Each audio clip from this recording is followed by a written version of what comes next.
Now we'll look specifically at TRT and some trials that looked at cardiovascular effects. So the first, this TRAVERSE trial that was in 2023, this is the largest testosterone therapy clinical trial to be performed as of yet. It was a phase 4 multi-center randomized trial. It involved over 5,000 men from over 300 clinical trial sites in the US. The mean age of the sample was 64. They had men from anywhere between 45 to 80 years old with one or more symptoms of hypogonadism. Around 70% of the sample had diabetes. Just over half had pre-existing coronary artery disease. And the mean treatment duration was 22 months, so just under 2 years, and 33 months, so around 2.5 years, of which is when they did the follow-up. But some limitations with this study that we need to mention is in both the testosterone and the placebo groups, just over 60% of patients discontinued their treatment. As well, participants followed the regimen for only around 67% of the potential treatment time in both groups. Around 20% withdrew before the end of trial visits. An additional almost 20% missed the end of trial visits later on. And then outcome data was only available for just over 80% of the possible follow-up time for both groups. So as we talk about the results in the next slide, I think it's important to kind of take these results with a grain of salt, considering these limitations. So we can see from this graph here that in this trial specifically, TRT was not associated with increased risk of major adverse cardiovascular events. So these are like death from cardiovascular causes, non-fatal myocardial infarction, or non-fatal stroke. But as we'll see in later slides, there is some conflicting literature with this. And a few nuances from the TRAVERSE trial to mention. The testosterone group did show a small increase in pulmonary embolism compared to the placebo, but this was mostly in men with underlying thrombophilia. And a meta-analysis didn't show an association between venous thromboembolic events and testosterone use in wider populations, but these findings support the current guidelines that testosterone should be used in caution with men who have had previous thromboembolic events. As well, the study reported a statistically significant increase in atrial fibrillation as well as acute kidney injury in those who received the testosterone therapy, but they never actually discussed or explained these findings at all. So to Dr. Harper and Dr. Curnew, I was wondering if you had any thoughts on these findings. From my perspective, cardiovascular trials should go on for about 5 years because it really takes, you don't start to see divergence of curves starting to about 2 years. And then by 3 to 5 years, you see a clear benefit. So you're just starting this trial. This is actually a 2-year trial and one of the highest dropout rates I've ever seen. And it showed harm. It showed pulmonary embolism, atrial fibrillation. I don't know a mechanism for renal injury. I can, you increase viscosity. I understand that causing an issue. This is on the face of other randomized trials that we'll talk about later, but this trial is not reassuring at all in my mind.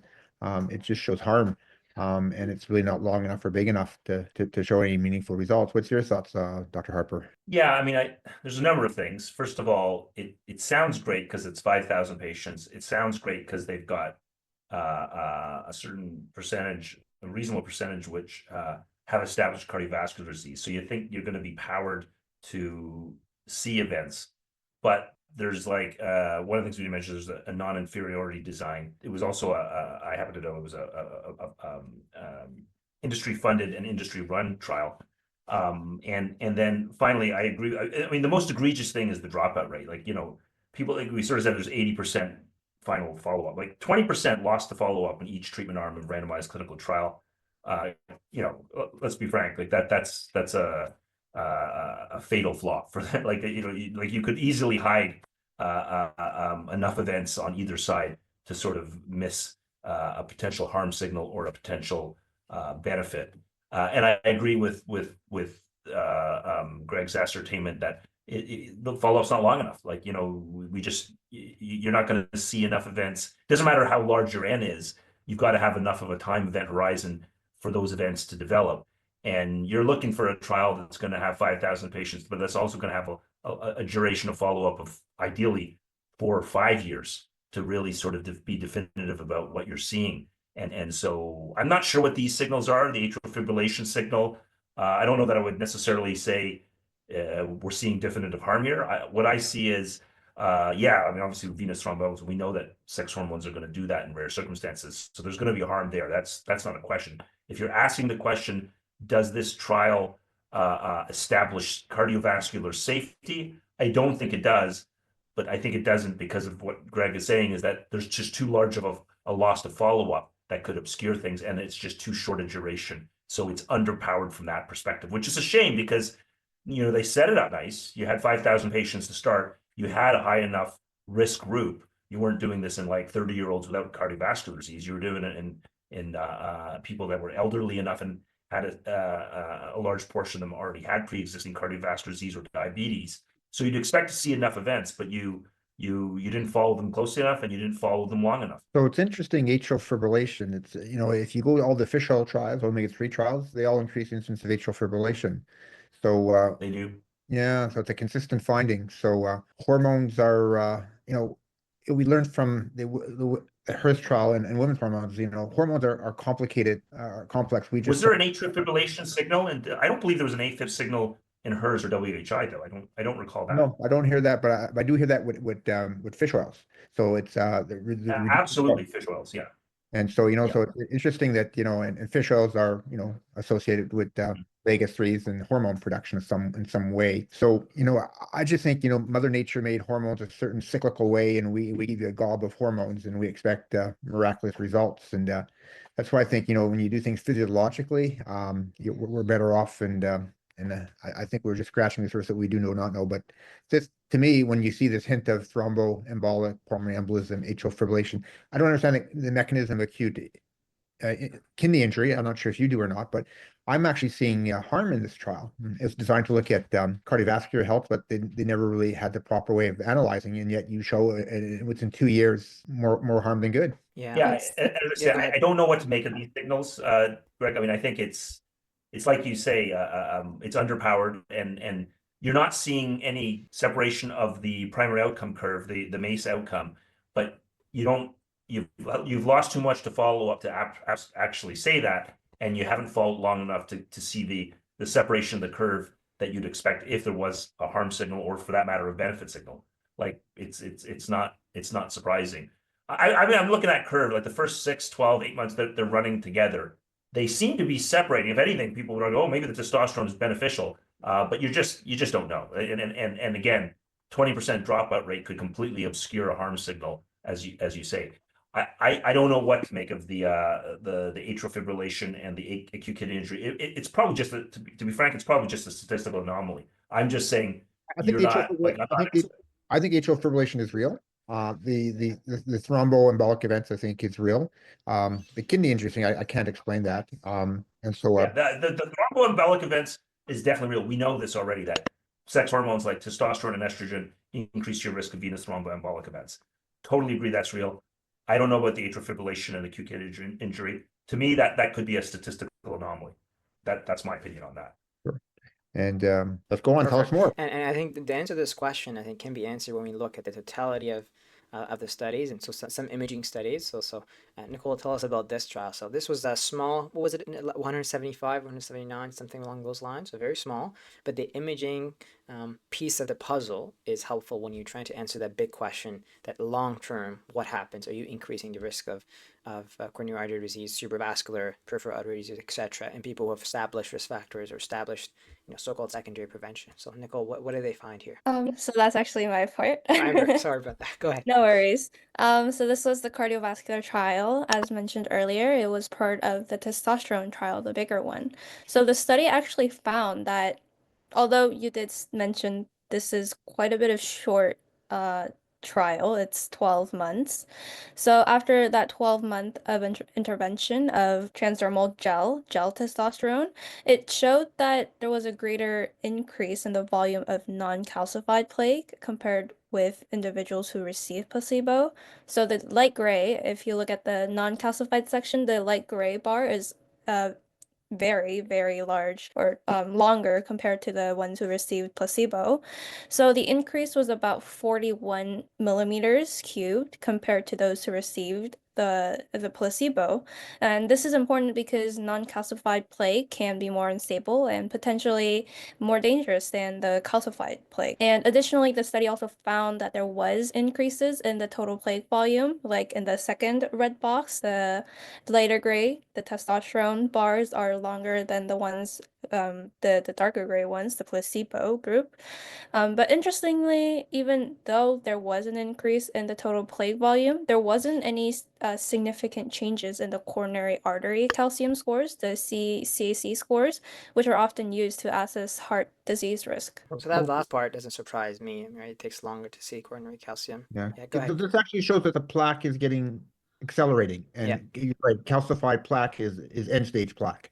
It's an atomic bomb that blew up the plaque and it's healed. So you're not going to see that over this short period of time. But when you see plaque, especially non-calcified plaque or soft plaque, that's a worrisome thing. So this is a worrisome study to me. The Mayo Clinic also did some case-controlled trials of matching as best they can observational data showing that more plaque on patients on testosterone compared to not as well. So this feeds into a body of evidence that accelerates atherosclerosis. We'll be moving on to the next trial, the TOM trial, and Nicole will be introducing you to that. Yeah, so this trial, it looked at, it wanted to determine the effects of testosterone on lower extremity strength and physical function in older men with limitations in mobility and low serum levels of total or free testosterone. And notably, this sample had high baseline prevalence of hypertension, diabetes, hyperlipidemia, obesity, and also known cardiovascular disease. And if you look at the next slide, so this showed a higher risk of cardiovascular related adverse events. So in the testosterone group, we saw 23 men with cardiovascular related adverse events, and 7 out of those 23 men and 1 out of the 5 men in the placebo group who had cardiovascular events had more serious atherosclerosis related events, which was defined as events like myocardial infarction, sudden death, angioplasty, coronary artery bypass surgery, and also stroke. And the cardiovascular events reported were very diverse in nature, and they also lacked a consistent pattern, which made it difficult for the researchers to assign one mechanistic explanation for these events. And so, Dr. Curnew, any thoughts on this? Yeah, so this was a worrisome trial when it first came out. It's a small trial, but showed like a 4.5, 4 to 5 times increased risk of heart attacks over a short period of time. I'm not saying I believe it's that bad, but you're showing more plaque volume, more bad plaques, and more heart attacks in a short period of time in an older population at risk of heart disease. So this to me is worrisome information. That's why we want to see a large, well-done randomized controlled trial. That wasn't. We have a small trial here showing harm that's randomized. You need big data to be more secure about that. But this is scary, but Yeah. small. Yes, it was great, Dr. Curnew, that you mentioned that it was a small trial size. That limits the ability for us to generalize these findings to a larger population. And it means the number of adverse events is also perhaps too small to make very definitive conclusions. And also the population was pretty unique. It was older men with high risk factors. And also limited mobility. So we can't assume that these findings can be applied to younger men or men without cardiovascular disease or mobility issues. But the data, as mentioned, is still concerning. I guess I answered my question. Why don't we use higher dose? Go back one slide. We see a lot of sarcopenia frail people as they get older. This is a trial that showed that giving testosterone in a very limited amount of time may actually cause more harm than good. And that's the physiologic replacement therapy. So I guess that's why we're too afraid to do these trials in sarcopenic patients, because it might be more harm than good. Keep telling us more.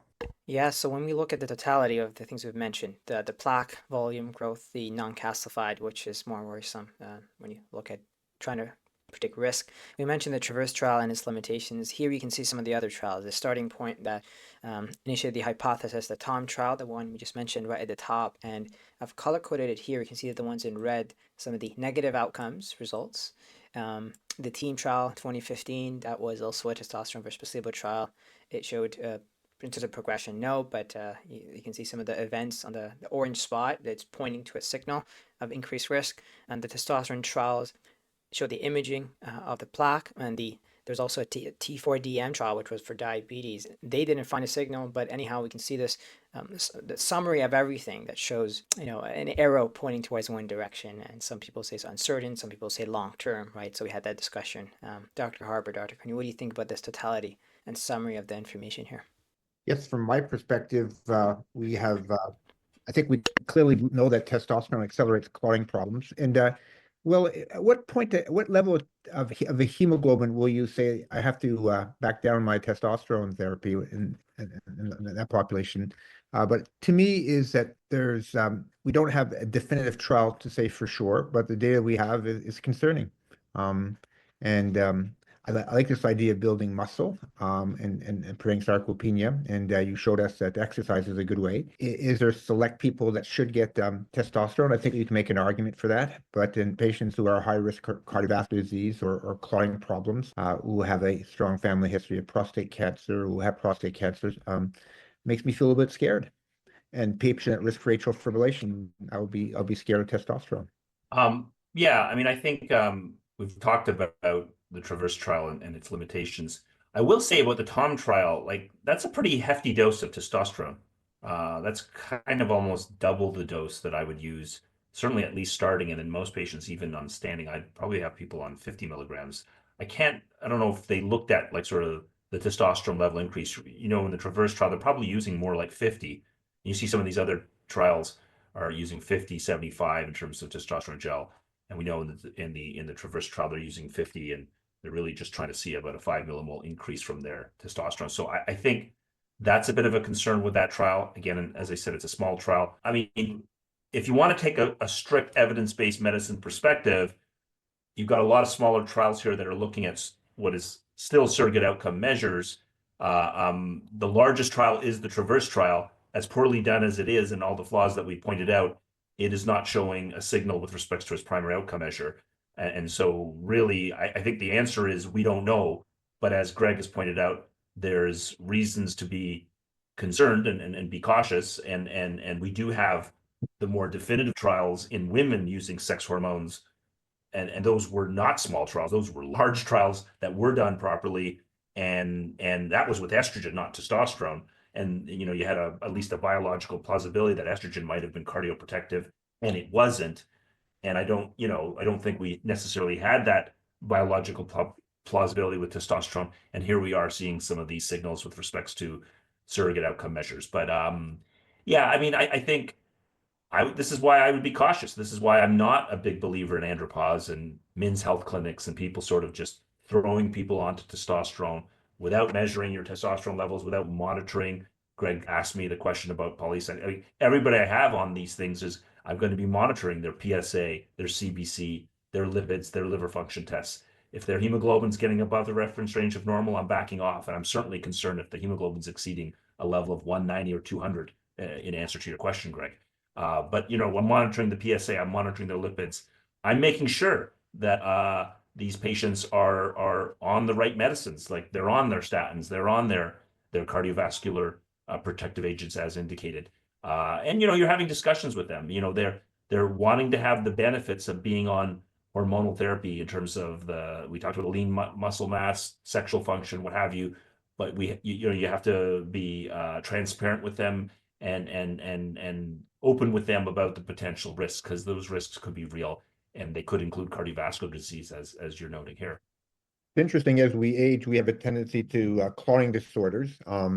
And maybe God made us have lower testosterone level to prevent clots. I don't know. But we also lose muscle mass too, and we need to figure ways of boosting that as well. So there's lots of controversy. But I don't walk away from this saying that I feel good about giving testosterone in patients at risk for cardiovascular disease. I think the population you see that have problems with their pituitary gland or don't produce testosterone is fine. But what to do as we get older, I'm fearful at this point in time. I'd love to see better trials in that area, and the dropout rates were huge.